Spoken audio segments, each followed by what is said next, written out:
এই সমাজে জনগণের টাকা মেরে খাওয়া চোরও আছে, মিল কারখানাতে শ্রমিকের টাকা মেরে খাওয়া মালিকও আছে। যারা শ্রমিকরা কাজ করে সারা মাস বেতন ঠিক মতো দেয় না, ঈদের সময় আসলে বোনাসটাও ঠিক মতো দেয় না।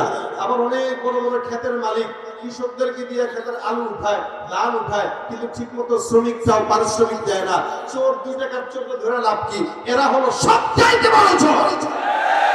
এজন্য 2 টাকার পকেট মারের চোরকে না পিটায় এই সমাজের বড় বড় রাঘব বোয়াল চোরদের বিচার করেন, দেখবেন 2 টাকার পকেট মার চোর বন্ধ হয়ে যাবে। বড় বড় চোরগুলো থাকার কারণেই তো ছোটরা চুরি করার সুযোগ পায়।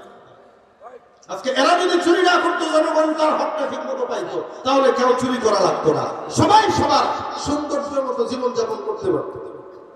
আবু হুরায়রা রাদিয়াল্লাহু আনহু চোরকে যখন এই কথা বললেন, চোর যখন আবার উল্টা ওই কথা বললো, মায়া লেগে গেছে। বাবা যা, আর আসবি কখনো? না না না, আল্লাহর কসম, আল্লাহর কসম, আমি তো চোর না, আমি এমনি আসছি একটু। দেখেন না ধরা খাইছি কেন? আমি চোর বলে কি ধরা খাইতাম? আমি চোর না বলে তো ধরা খাইছি। আবু হুরায়রা ছেড়ে দিল। সকালবেলা ফজরের নামাজের সময় মসজিদ নববীতে পয়গম্বর আরবি মুহাম্মদুর রাসূলুল্লাহ সাল্লাল্লাহু আলাইহি ওয়াসাল্লাম ঢুকলেন। আল্লাহর নবী ঢোকার পর ডাক দিয়ে বলতেছেন, আবু হুরায়রা। আবু হুরায়রা ডাক দিয়ে বলেন, ইয়া রাসূলুল্লাহ।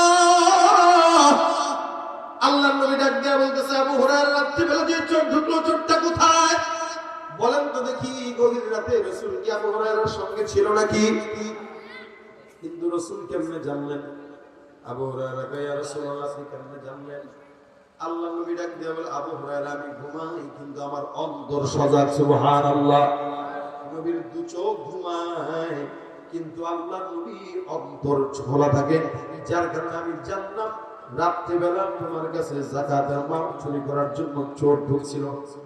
আবু হুরায়রা ডাক দিয়ে বলে, ইয়া রাসূলুল্লাহ, চোরটা ঢোকার পরে যখন আমি তাকে বেঁধে রাখছিলাম, নবী আমার সে আমাকে ডাক দিয়ে বলছে, এ নাকি জীবনের প্রথম চুরি করতে আসছে, আর জিন্দেগিতে আসে নাই, আর কখনো আসবে না তার সন্তান না খাওয়া।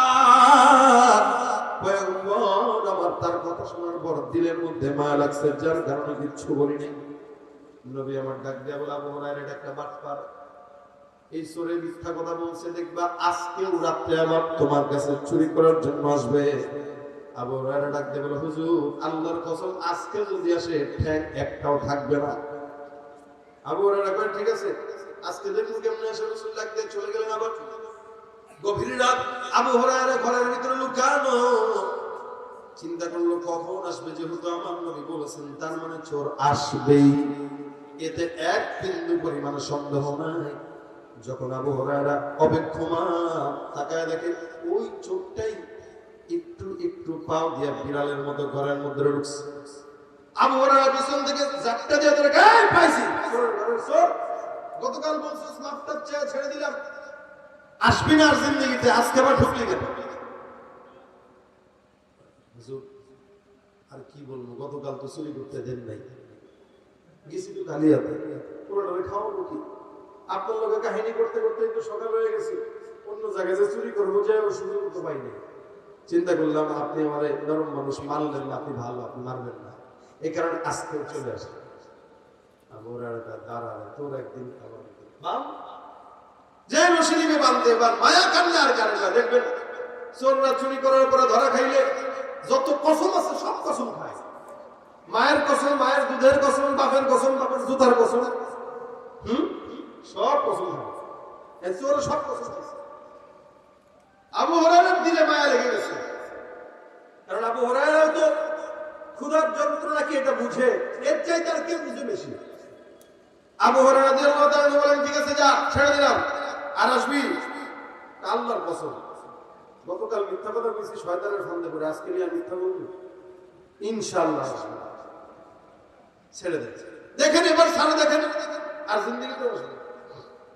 রাসূল ছেড়ে কি আবু হুরায়রা ছেড়ে দিয়েছে, বেচারা সুন্দর করে আবার বাড়ির দিকে রওনা। সকালবেলা ফজরের নামাজের সময় পয়গম্বর মসজিদে এসে ডাক দিয়ে বলে, আবু হুরায়রা, গতকালের চোরটা আজকে কোথায়? বেঁধে রাখার কথা ছিল, চোরটা তো পাইলাম না।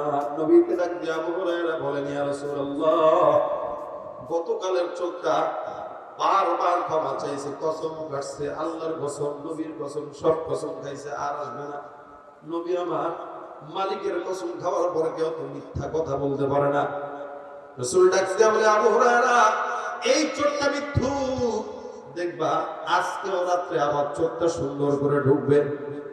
আবু হুরায়রা কয়, আজকে যদি ঢুকে, একদিন কি 2 দিন কি 3 দিন, আজকে যদি ঢুকে একটা পিটাও মাটিতে বলবে না, হুজুর আপনার হাতেই দ্বারা দিব। রাসূল ডাক দিয়া বলতেছেন, ঠিক আছে দেখা যাবে।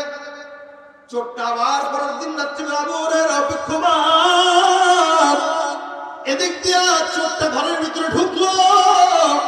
আবু হুরায়রা পিছন থেকে জাপটা দিয়া ধরে, কি ব্যাপার, গত 2 দিন তুমি ধরলাম, আবার তুমি ছেড়ে দিলাম, তুই বারবার আল্লাহর কসম খেয়ে আমাকে বললে আসবি না, আমার পয়গম্বর সকালবেলা আমাদের খবর দিল তুই আবার আসবি, রাসূলের কথা সত্য, আবারও আজকে তুই আসবি আমার কাছে, এবার বল তোর চোর কি বিচার হবে।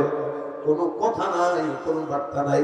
সুন্দর করে মোটা একটা রশি আগের থেকেই তার রেডি ছিল, এটাকে দিয়া গাছের সঙ্গে সুন্দর করে শক্ত করে চোর মশাই বেঁধে রাখছে, আর কোনো কথা নাই। হুজুর আমার দয়া করে ছেড়ে দেন। ঠিক আছে, কানের ভিতরে তুলা দিলাম, যা একটা কথা শুনবো। গত 2 দিন যে ঘন্টামি তুই করছিস, তোর কোনো কথা আজকে আর শোনা হবে না। চোর বসে বসে গিট্টু মারতেছে আর কি, চিন্তায় যে আজকে কোন বাটপারি করে ছাড়া যায়, কিন্তু কোনো কথাতেই কাজ হতেছে না। হঠাৎ করে চোরের মাথায় বুদ্ধি আসলো, আবু হুরায়রার দুর্বল জায়গা কোনটা, এটা তো চোর জানে, এটা তো সবাই জানে। আবু হুরায়রার দুর্বল জায়গা হলো রাসূল সাল্লাল্লাহু আলাইহি ওয়াসাল্লামের হাদিস। হাদিস অন্বেষণের জন্য মসজিদে নববীর গেটের মধ্যে আবু হুরায়রা দিনের পর দিন, রাতের পর রাত চোখের পানি ছেড়ে ছেড়ে কাঁদতো আর পড়ে থাকতো, পেটের মধ্যে কোনো খাবার নাই। এমন অবস্থায় আবু হুরায়রার মতো অবস্থা আর অন্য কোনো সাহাবীর হয় না।